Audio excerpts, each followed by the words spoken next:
Final Hour Overdrive continues, powered by FanDuel, bringing you everything from the opening line to the final score. Dear Hayesy-B later in the hour. Ryan Callahan coming up. Leafs at the Garden tonight playing the Rangers.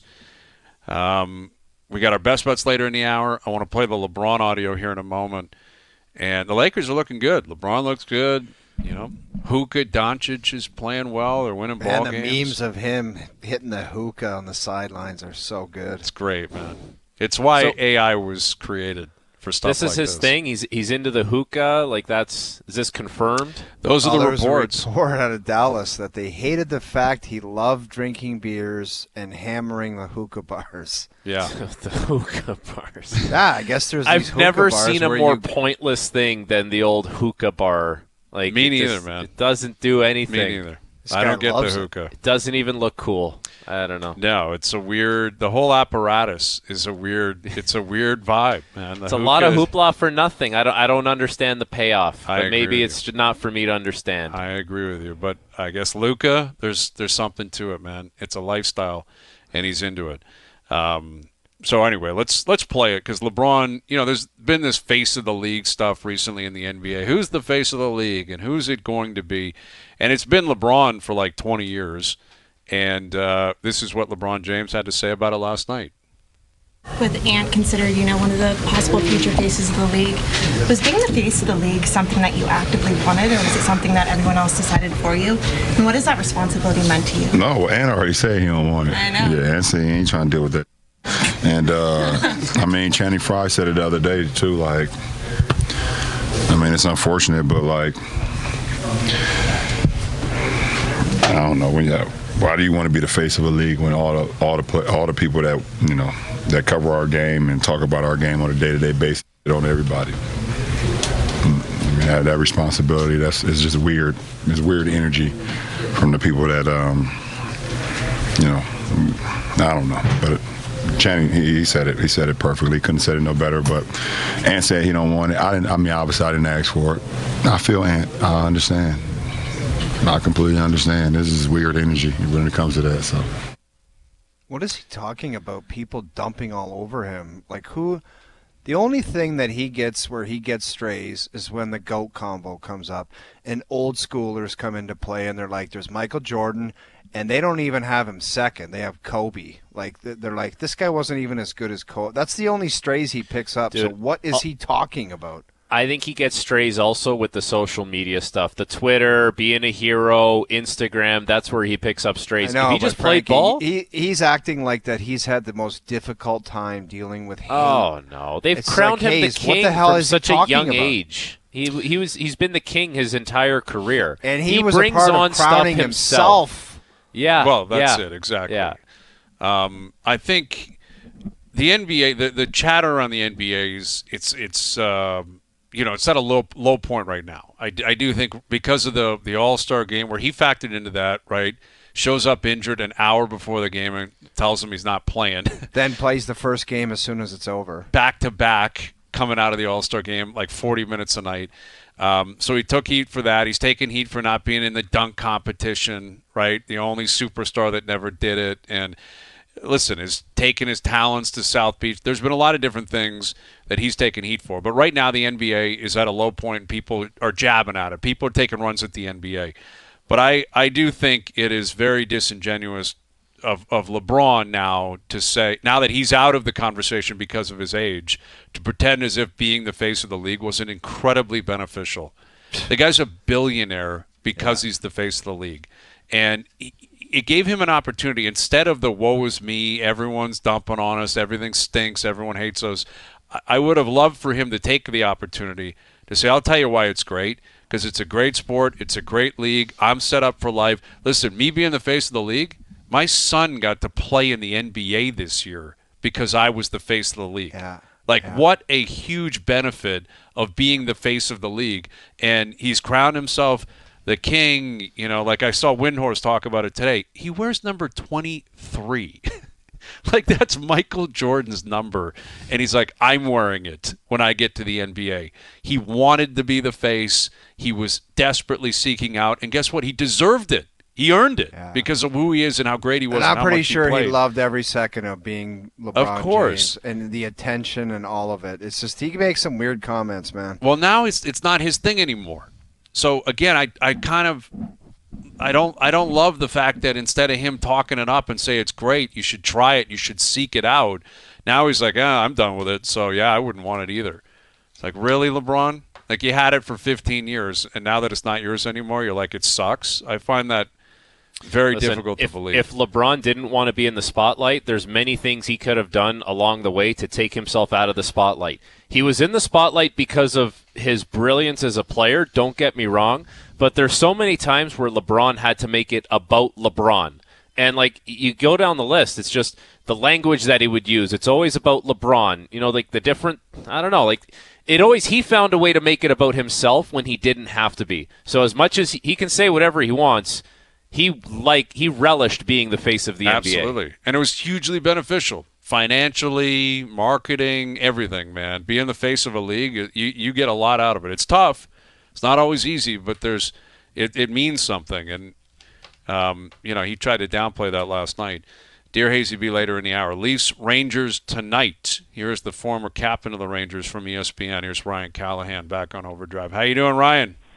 What's going on, guys? How you doing? Got nervous there. I heard you talking. Thought you brought me out for some NBA talk. No, we won't hammer you on that. We won't ask you Luka's transition and JJ Redick's coaching style. We won't get into that. But in terms of the Rangers, I mean, on the outside looking in, we're trying to get a read on what this team's all about and whether or not they're going to make the playoffs or not. I guess we'll start there. Do you have belief that they'll find a way to get in? Yeah, I do. And I kind of been saying this all along that, I thought they would find a way to get in. I look at that roster, and it's hard for me to, with the skill they have, that same core that won the President's Trophy last year, went to the conference finals. I think 3 of those games were 1-goal games. They ended up losing against Florida. That could go either way. It's hard for me to believe that same core basically, can't get into the playoffs this year with that talent. And also, he had Shesterkin in net. Where they sit now, I think they're, 4 points out or something like that with a game in hand on Columbus. But I still believe that they can do it. I mean, you have, over 20 games left, and who knows what happens at the trade deadline. A lot of teams are going to look a lot different. So, but I still believe in them. I think they're way too talented to not, figure it out and find a way to get in. So what's been the issue, Callie? I mean, it starts out the season with the Gong Show with the Trouba stuff, and then he's shipped out. And it's just like they've had glimpses and they've had stretches, but that's kind of it. As a dominant team the past several years, like what do you think's happened there? Yeah, I think you hit on 2 of the main points. I mean, a little bit of a Gong Show of what happened with Trouba in the summertime. That comes in, he's your captain, and then everything happens with Kreider, and, they come out and they say they might be trading him, or Zibanejad is on the market as well, him and Kreider. And you guys know New York, it gets old answering those questions every day, right? And that can wear on a player, can wear on a team. And I think the other thing you said was consistency. They've shown flashes of it, but haven't been able to have a stretch where they've put it together. And to be able to sit here and say it's, this is the exact reason why, I don't know. But I can guarantee you, the noise around it, things aren't going good. They expect to come in. They have high expectations to try to make another run at, trying to make it to the finals or conference finals again. That can wear on you as a team, and when you don't meet those expectations, and they haven't, right? So, I think JT Miller coming in has given them a big boost. I know Millsy well, played with him in New York, I played with him in Tampa, and he can inject energy into that lineup and, into that room pretty quickly. And, I think maybe that could be the change that, sets them on the right path, where it's just kind of a reset. Okay. Millsy comes in and, you got a guy that comes in that can put points up, he competes, and maybe that's the reset they needed, and now they can make a push for the playoffs. How does that all play out with JT Miller? Guys get traded, they show up to a new dressing room, and, it takes a little while sometimes. There's a feeling out process. You see who the voices are, who's loudest, who talks first, who talks last. Does JT Miller just walk into that dressing room, take a quick inventory, and say, okay, I got to do this, this, and that? How does that whole team, that whole thing play out with him? Yeah, I think vocally, I think you sit back a little bit and, as you said, you kind of assess and, find out where your spot is on there. I think the familiarity helps him. Getting traded there, he knows the city, he knows some of the guys on the team, he knows some, management, the organization. I think that makes that transition much easier. Like for me, when I went to Tampa, I didn't know anything about, I really didn't even know any guys on that team, to be honest with you. So coming as a captain and getting traded there, I remember, for the first month at least, just kind of sitting back and taking it all in, and seeing how the team works and, who's vocal and, who the leaders were and, how the organization worked, how the city was, everything, right? So I think for him, I don't think that adjustment period is as hard, just being there before and having that familiarity. But, I don't think he came into the room and started barking orders right away. But for a guy like Millsy, I think, he'd get adjusted. He's confident in himself. He's confident in his game. I think he adjusted there pretty easily. With Ryan Callahan of ESPN, Leafs Rangers tonight. Matt Rempe is still a name that kind of rings out whenever a visiting team plays the Rangers. One of the first question is Rempe playing, and if so, how's the opposing team going to react? And I guess Berube has decided to react by putting Ryan Reaves in the lineup tonight. I'm anticipating a go. I could see a fight tonight at the Garden. But Rempe, based on what you've seen out of him, having a guy like Reaves in the lineup, does it change anything? Does it keep his elbows down? Is it, made him make sure he hits guys on the shoulder as opposed to on the numbers? Have any of these heavyweights on the opposing teams actually had any effect on the way Rempe's played? Yeah, I mean, I don't think it changes the way he plays, but I do think that, having another heavyweight, and there's far few in between in the league anymore, definitely gets a guy's attention pretty quickly. I can guarantee you that Rempe, looks at that lineup card and he sees Reaves on it, and he knows that he might have to answer the bell tonight with him. So I think it definitely gets in the back of his mind. Do I think he's not going to be finishing checks because of it? No, but I definitely think it's thought about. And I've been impressed with Rempe and his growth in the, we'll call it 2 years that he's been in the league. I know he's been up and down and in and out, but from when he first came in to now, I think he's starting to figure out a way to be effective. He's using his size, getting in front of the net. He's getting on the forecheck more than I've seen him, early on, especially last year. I think he's just getting more comfortable and confident in the league and making an impact on the game other than, throwing those big hits or whatever. And there obviously is still that intimidation factor that you have to know when he's on the ice. And there's not a lot of guys in the league like that anymore. You look at a guy like Tom Wilson's like that, obviously a lot more skill, and, he's very effective offensively. But, I remember playing against guys like that where, you look at the lineup and you're like, okay, Tom Wilson's on the ice. When I jump over the boards, I know he's on the ice because at any point he could be hitting me.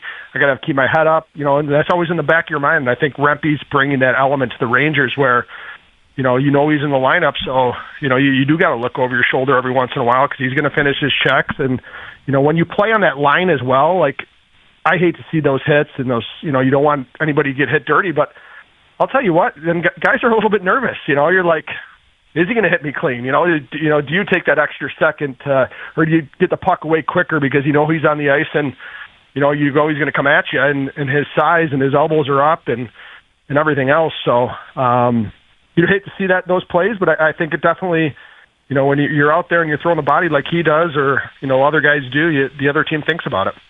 Callie, what do you think about that team across the river, the Devils? There was a couple times this year I watched them. Their goaltender was not hurt. He was playing well. Their D-core came together, and it looked like they kind of had everything. Do you still see them as like a contender when they get everybody back in the lineup? Yeah, I don't think if I'd go as far as contender. If you look at the East, I almost think that they're a little bit into that second tier. But another team, when they're playing like they can, they're so effective. And Markstrom's been out, but goaltending, I feel like, hasn't been a huge issue for them, right?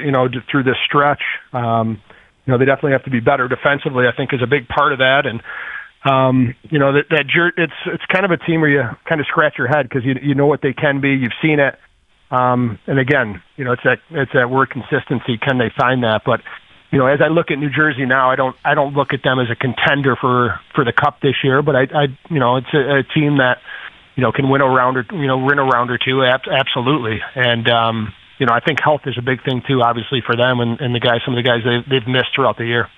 Is it only a matter of time for Mikko Rantanen until he starts scoring for Carolina, or is it just going to be a bad fit and the system doesn't work? Like, where do you see Mikko Rantanen going here with Carolina?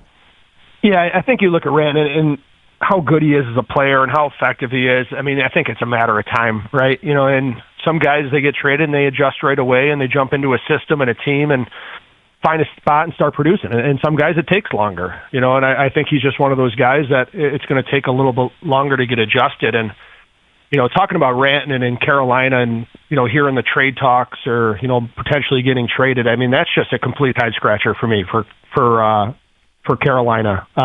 You trade a guy like Natchez away, you bring Rantanen in, and I get you don't want to, lose him for nothing if he's not going to sign there, but how do you go from, because Carolina, you look at this team, they have to think they're a contender this year, right? They're right there last couple of years. They have to think they're a contender. How do you go from trading Natchez away, getting Rantanen, and then trading Rantanen away? Like, you just made your team much worse, right, as you go down the stretch. And I know you don't want to lose him for nothing, but, I think you have to keep him as a rental at least if he won't re-sign there. And, another question I have and I don't have the answer to is, I'm very surprised that Carolina made that trade, knowing sending Natchez, who was on a friendly deal, he was producing, without knowing if Rantanen would re-sign there. And you can do that. And, you could ask permission to Colorado. We'll make this trade, but we need to talk to Rantanen first to see where his number's at, if he has interest re-signing here, if that's a spot he can think he could be. So, I don't know if those conversations happen, but it's hard for me to believe that Clearly Carolina wouldn't have done that without making that trade. Yeah, and it doesn't appear as if they did. And, I guess he played pretty well last night. Carolina got themselves a win, but I don't know. We're not sure what kind of activity to expect between now and Friday. That's been a pretty consistent theme the last couple of days up here, Ryan, is there's all these teams now that, are kind of in the mix, and as a result, teams that don't want to make trades. Not everyone can make the playoffs. Like the Rangers, They're not going to be sellers, but Boston, Detroit, Columbus, Ottawa, only two of them are going to make it.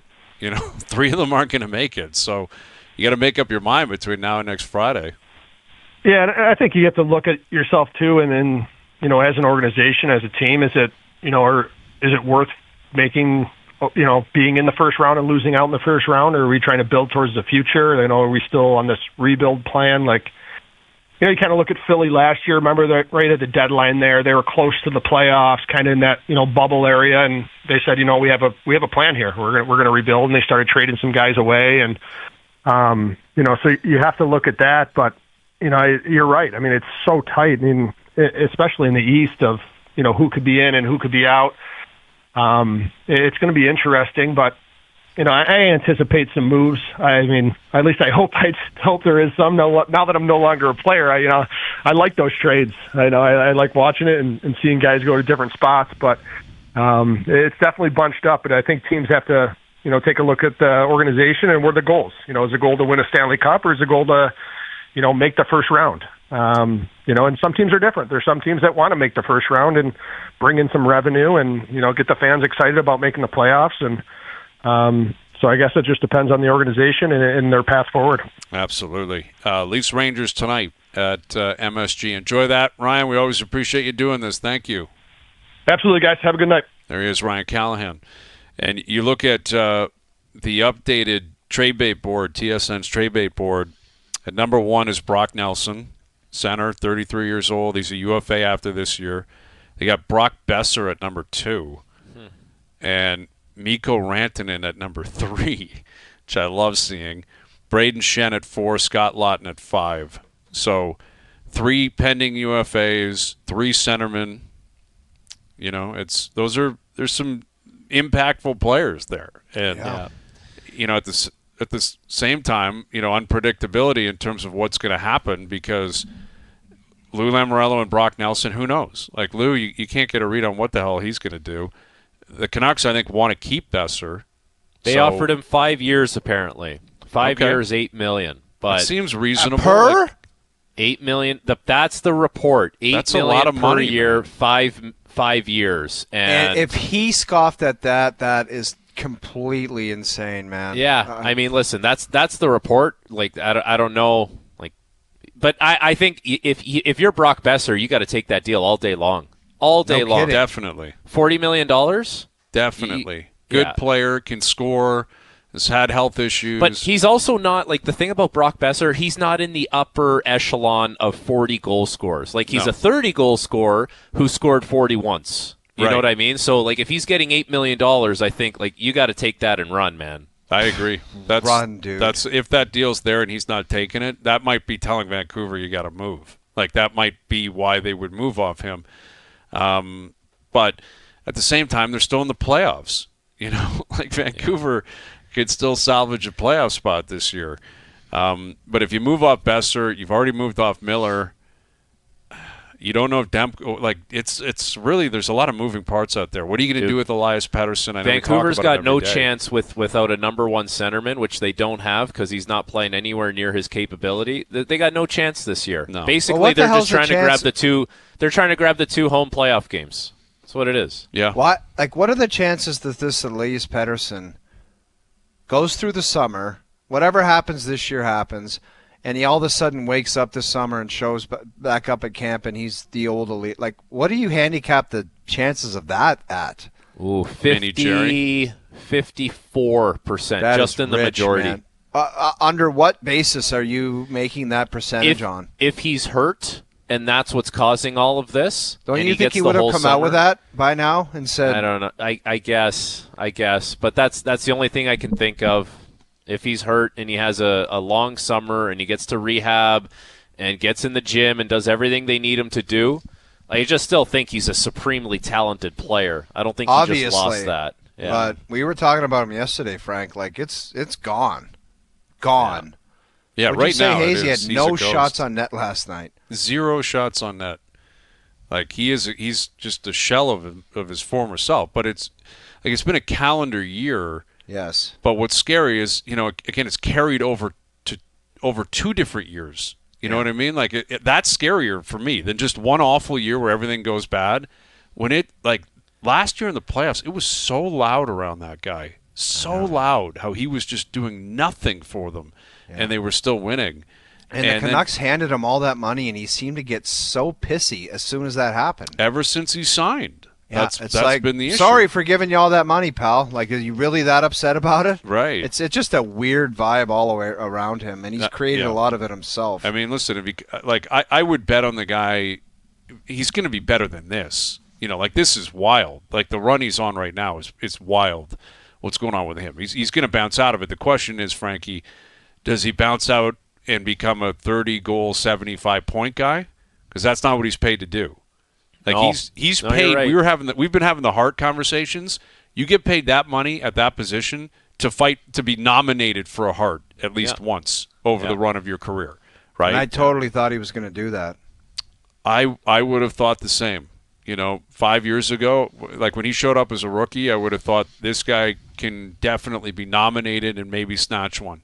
Dude, like, if even he won a last Hart, year, it would be shocking. The first half of that season last year, you look at that guy and say, like, I'll take him in a matchup situation. I'll take him on the power play, on the half wall. I'll take him 5-on-5. Like, there's a lot of situations where you look at it and say, I love everything that guy brings to the table. For it to just fall off a cliff like that, it's crazy. You wonder where it went, and that's why I go in the slight majority, because I'm like, there's got to be something that's just holding this guy back, and I don't know if it's a change of scenery or that's injury. it, man. I might be in the majority though. if you tell me he's playing somewhere else. Yeah. Like, if you tell me Elias Pettersson is playing somewhere else next year, I might be in the majority that he bounces back. But now you got to market, like, it's such a pendulum swing how people are feeling about him out there. You know, I don't know if him and the coach are on the same page. There's a lot that goes into play on that. Yeah. But the trade bait board is going to be updated consistently between now and next week. Seth Jones is on there. Obviously, you've got Brandon Tanev, right? Chris's brother out in Seattle.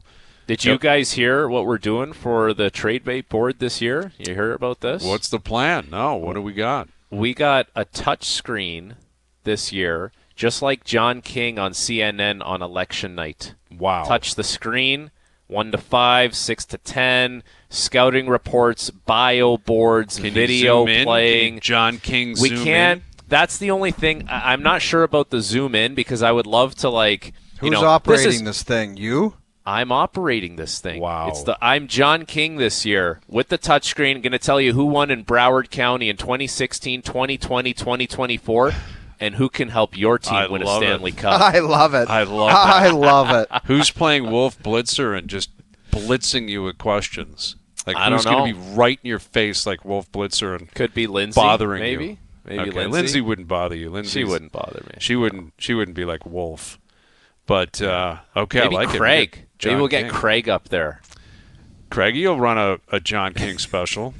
He'd be happy to do that. That'll be great. You guys move guys in and out, put different players on different teams, right? Is that what we're talking about here, kind of like the whole whiteboard and It's all that good stuff? well, you'll see it. You'll see it. Okay. Yeah. All right. Well, it's a touchscreen. I like a it. touchscreen. I'm We looking got forward to technology it. and stuff. Technology and stuff. Rick, You know, will do. technology and stuff. All right, Dear Hayesy-B coming up, and we got our best bets still to come a little bit later in the hour. Mail It In Fridays brought to you by Boston Pizza, Canada's favorite sports bar. Enjoy $15 lunch at BP where you get an entree, a side, and a drink, and you'll get it all in 20 minutes or less. A fast lunch doesn't have to be fast food. See you for a $15 fast lunch at your local Boston Pizza. Dear Hayesy-B next. People send in a tweet. They write us for our professional advice on life things. Dear Hazy-B, every morning my boiler has a gas leak. My wife thinks it's the baby. Dear Hayesy-B. If you want to come to Hayesy-B, I need honesty from you. Hazy, you got dumped a lot. Tell me. Tell him. Grown adults with birthdays, it's asinine. All right. Dear Hayesy-B, brought to you by Boston Pizza, Canada's favorite sports bar. Enjoy $15 lunch at BP, where you get an entree, a side, and a drink, and you'll get it all in 20 minutes or less. A fast lunch doesn't have to be fast food. See you for a $15 fast lunch at your local Boston Pizza. This one has been long overdue, and we need to get to it immediately. Okay.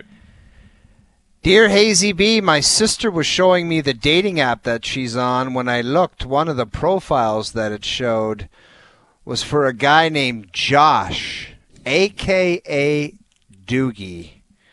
She said he looks cute. Should she initiate a combo with him? ? Or should she avoid this at all costs? Please help. Okay. Well, Frankie, do you want to take the floor on this? Or Yeah. Go ahead. Doogie is such a sweetheart of a guy. He's such a kind-hearted gentleman. He's thoughtful. Of course you initiate a conversation with our guy. Does he wear a little too much cologne? Absolutely. Does he mix the colognes? For sure. But he's going to get the door to the car when you go on the date. He's going to get your chair, and he's going to treat you like the queen that you are. That's our guy Doogie. He's a gentleman, and he's a class act. That is our guy Doogie. Now, I will say I know Doogie professionally very well, and I would give him a 10 out of 10. Yeah, but dude, you've never been around Doogie. I don't know what if Doogie you- privately No, as you, well. Like, what if you get to a Boston Pizza and he's hanging off by the ceiling at 11 p.m.? That's that would be the only asterisk I would say, right? Doogie, If- would you like to chime in? Do you have any other? Is there concerns that anyone should be worried about? None at all. I agree with everything you've said there, boys. I appreciate the comments and the interest from the person out there. All right, so you're asking for her to swipe right? Are you saying you would swipe right as well, Doogie? Like, or do you have certain standards when it comes to your own swiping? Not many standards. If she's interested and wants to get in the mix, Okay. then All send right. it over. How many different apps are you surfing around on? Currently none. It's been a while since I've been on those apps, but there might have to be a dip back in. Well, Doogie, what if there's like an inbox just kind of overflowing in one of these apps? Like, is that something you need to entertain at this point? Possibly. Like Do you it have might to pay it might, for these, Doogie? Like, No, they're all so free. They're all free. Okay. They're all So, free. Doogie, are you interested in a bachelor type of a week where we do the final rose and you present the final rose and come to a Leaf game with me and Hazy-B? That could be a very good possibility and a Excellent idea. Okay. Well, you're not going to have a choice in it one way or the other. If we're doing it, we're doing it. But I'd like you to have a positive attitude towards it. And it sounds like you would. And I know you're committed to the show, and Yes, you're sir. committed to being a great guy. So we will support Doogie, and absolutely your sister should swipe right and see what happens. I mean, I can't give you a guarantee that Doogie will reciprocate. He's talking as if he's got no filter, but I think he's got a filter, right? I think he's got a type, and I think he's a tough one to get swiping right on, but we'll see. All right, Doogie's date will be established over the next few weeks. It's going to happen. Dear Hayesy-B, I'm in a tough spot. My wife and I are expecting our first child at the end of April. My best friend, my best man, is getting married in June, and he's doing everything he can to make sure I can be at his bachelor party, scheduling it for late May, 3 weeks or so after the baby is scheduled to arrive. Preliminary discussions with my wife have been rocky at best. I'm hoping everything goes smoothly with the birth and there's no complications, but even then, convincing her that a weekend away with the boys is a good idea is an uphill battle. What is the move, Hayesy-B? How do I ease her mind that I'll be taking off for a couple days, or am I destined to just beg for forgiveness for the foreseeable future? Yeah, this is one that we can all relate to, right? We've all had young children. We've all had, the due date circled. Very, very important time in your life, special time in the life. There's nothing quite like it. But if we're talking 3 weeks after, 3 to 4 weeks after, by that point, plenty of time. You've settled in, all right? You've settled in a little bit, and I understand it could be an uphill battle, but I think you got to step up here if you're the best man. Like that's ultimately what it comes down to as well. Like there are certain things in life that happen very, very, few and far between. One of them is the birth of a child. Another one is a bachelor party where you're the best man. Quite frankly, you're probably going to have more kids than you are going to have best man scenarios. And I think that's the sales pitch. And I think you got to step up and you got to bite the bullet and you got to be there. And you got to make it clear that you're going to own it leading up. You're going to own it coming home. No airport drop-off or pickup. It's all on you. Like, don't even think about an airport pickup. Smarten up. It's on you. You figure it out. And make sure when you come back, you're not going to be feeling great. That first morning, you're the first one up, and you're at it, and you're doing the whole thing. And you got to realize that that's what's coming. You got to rely on your own mom or your mother-in-law. That's a big one, too. To just say, you know what, I'm going to do a fly-in. I'm going to pop out of the sky like Rambo when he went and saved the POWs. And you got to get in there, and you're going to say, I take care of everything. Yep, that's right. Take care of everything. Food orders in advance. All of it, everything. dude. You take your mom and your mother-in-law out to lunch and say, guys, this is big. Can you help me out here? And they will. They cannot wait to help out. And you could also pull a maneuver that is the Gretzky of all parenting maneuvers.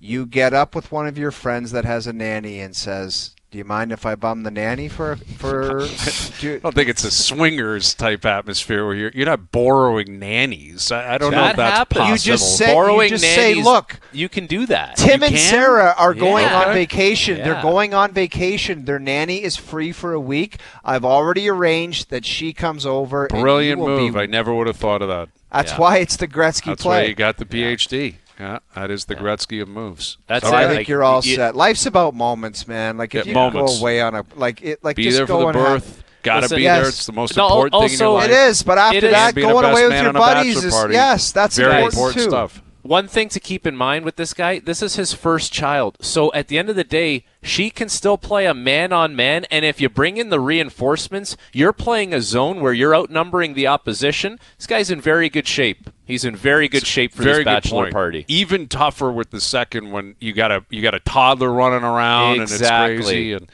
very good point, Frank. And 3 weeks into it, not much you can do anyways. You're just a cheerleader. It's going to be just a cheerleader. Pretty quick reality for you. Go and tee got to be supportive. Got to have a great attitude. And run amok. But go do your thing. Have a great time. Check in when you're supposed to check in. Yeah. Grow up. Be a man. Do your thing. All right. Dear Hayesy-B, we have a friend group in our early 30s, and one guy started bringing around his Uncle Scotty. You can tell he's really well off by the way he dresses and acts, and he's a pretty cool dude. fits into the group and does like to have a good time. Uncle Scotty is starting to big league us all, paying for everything at all times and picking up the bill at every outing. Some of the girls in the group are taking a liking to Uncle Scotty, who is significantly older than everyone else, even though he does run in high circles. There's been exchanges over DMs, including invitations to dinner dates, conferences around the world, and vacations. How do we deal with old Uncle Scotty, because the fellas have had about enough?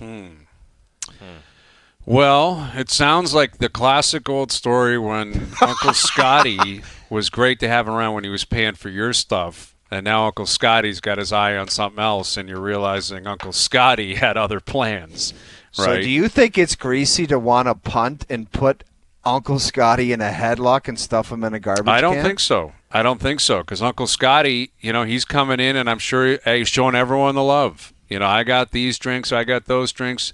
Now, these guys are in their 30s.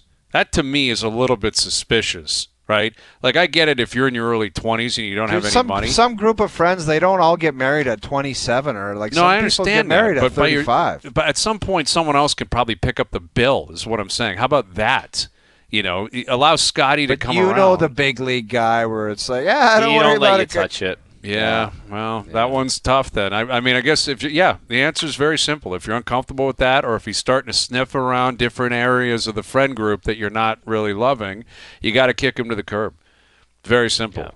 Yeah. And he'll go find a different, The question is how do you tell your buddy, his uncle, like you have to go to one of your buddies. It's like me going up to you, Hayes, saying, tell your uncle to take a lap. Like, it's not exactly an easy You can massage it, though. You can just say, hey, you got to be, I guess, gentle and delicate with the scenario. But I don't think it's that difficult because, I think there's two ways you do it. There's two ways you do this. See you later.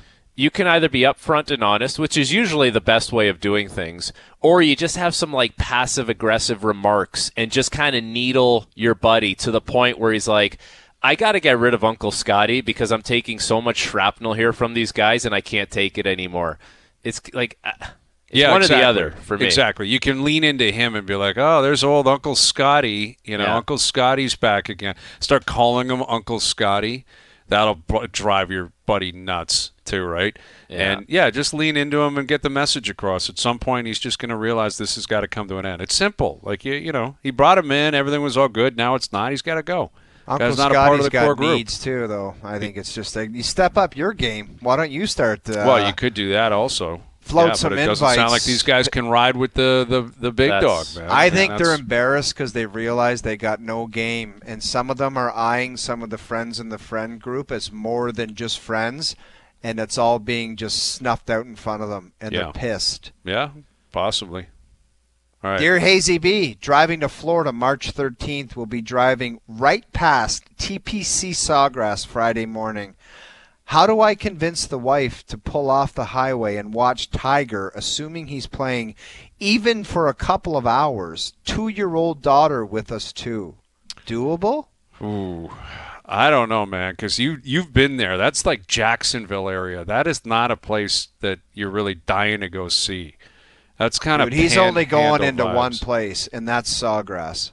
Right, and I guess what I'm saying is TPC, is the players, I guess it's a coveted enough event where you can claim it's a bucket list item. I think that lands. I think bucket list items land. Like if your wife understands and appreciates you're a huge sports fan or a huge golf fan, I don't think Tiger's going to play in it. I don't think he's playing in it. I think you're going to see him probably at the Masters. That's probably it. Because the last 2 or 3 years we've been asking that. Think he'll play the Players? So got to play the Players. He never plays the Players. He's not playing at the Arnie Palmer this week. And how's his game going to set up there? I don't know. I'd like to see him there, but I'm not convinced it'll happen. I honestly don't know I don't know if you can pull this one off. Like the only way you can pull it off is if you convince her that it's a bucket list item you have to have. But there's nothing else in that neighborhood that I'm aware of where you can say, let's go to Sawgrass for a few hours, and then we'll go over here and check this out, because it's not a great part of the state. Well, for that kind of stuff. I think Fabulous this is where the place. transaction comes into play. You got to plead your case. You talk about the bucket list, how cool this is, all that stuff. And if you're going to spend 4 to 5 hours on the property, you budget that and you say, when we get back to wherever you live, wherever you are, you're going to the Four Seasons all day. You can spend 6 hours there. You get the massage. You get the facial. You have a heyday there, but I need to be at Sawgrass for this, and it's a transaction. Okay. I mean, you're getting 3 tickets, a 2-year-old running around Sawgrass. Is that what we're saying here, too? Yeah. That's How dangerous. much are you really going to enjoy it? Yeah. That's How a much- dangerous game, man. I just want to get to sounds- this one quickly, I don't know, boys. I don't think it's going to work, but go ahead. I got it. Go I ahead. got it because there's these creepazoids at golf courses all over the place, and Okay. I want to deal with this one.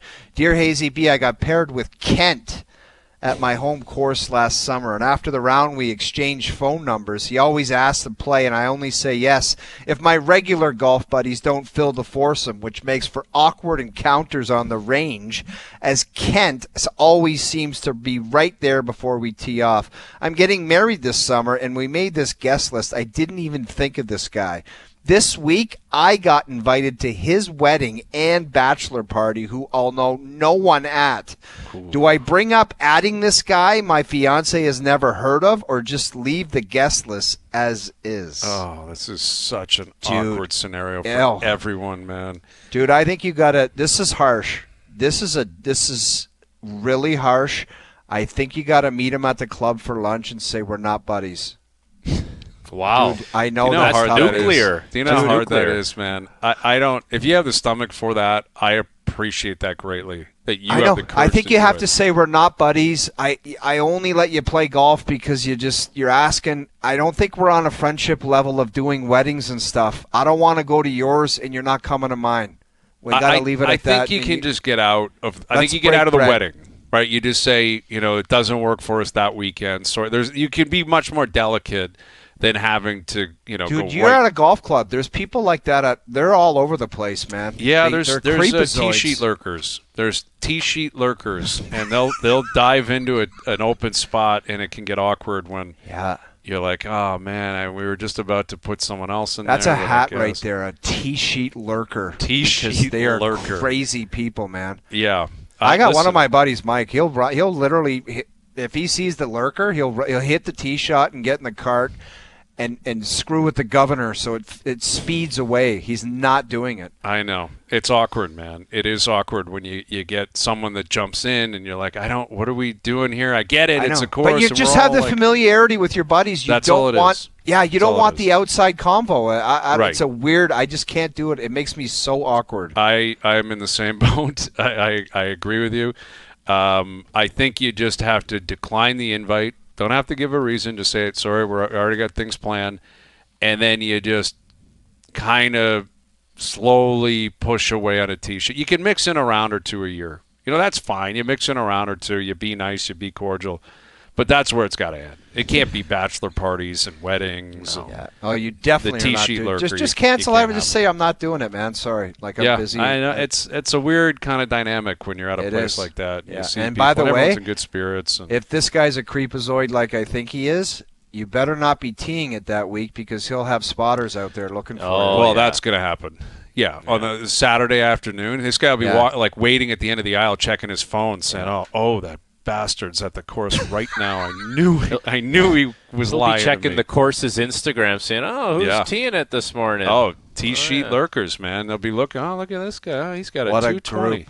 Well, they should all be in prison. T-sheet lurkers. Lurkers. Come back with our best bets. Overdrive continues. TSN 1050 and on TSN 2. All right, today's best bets are powered by FanDuel. Make your picks and assemble a same-game parlay in seconds on the FanDuel Sportsbook app. I was on a McDavid parlay last night. It did not hit. Oilers didn't win. He didn't score. But I'm going to follow a similar mentality going into tonight. Anytime goal scorer, Austin Matthews tonight at the Garden. He seemingly always scores in this building. He hasn't scored in a long time, 5-on-5. Matthews anytime. Matthews 4+ shots on goal, paying almost plus 200. Love that parlay tonight. Today's best bets, powered by FanDuel. Live same-game parlays are now available for every NHL game on the FanDuel Sportsbook app. Please play responsibly. Must be 19 plus, physically located in Ontario. All right, boys. Good stuff. Good stuff today. We established a lot. I think a lot of good takes, a lot of sound, historical takes. The McDavid one was the coldest. Should be on Freezing Cold Takes Twitter account. Oh, I'm sure it's already Keep out the there. receipts from today, JP, Joe from the Bridge. Keep the receipts. I'm going to hear it. It'll make its way to Edmonton. My Twitter account all weekend is going to be disgusting. I'll tell you what, Mike Johnson made some comments that flew to Edmonton first class on a private jet. Yes, they did. All right. Thanks to everyone behind the scenes for helping out. We appreciate it. Everyone for tuning in today, TV, radio, podcast, web. We appreciate that. We're out of here. Enjoy your evenings. Enjoy your weekends. We're back Monday at McDavid, 4 nations, 4 Canada, 4 more hearts. 4 p.m. We'll chat then.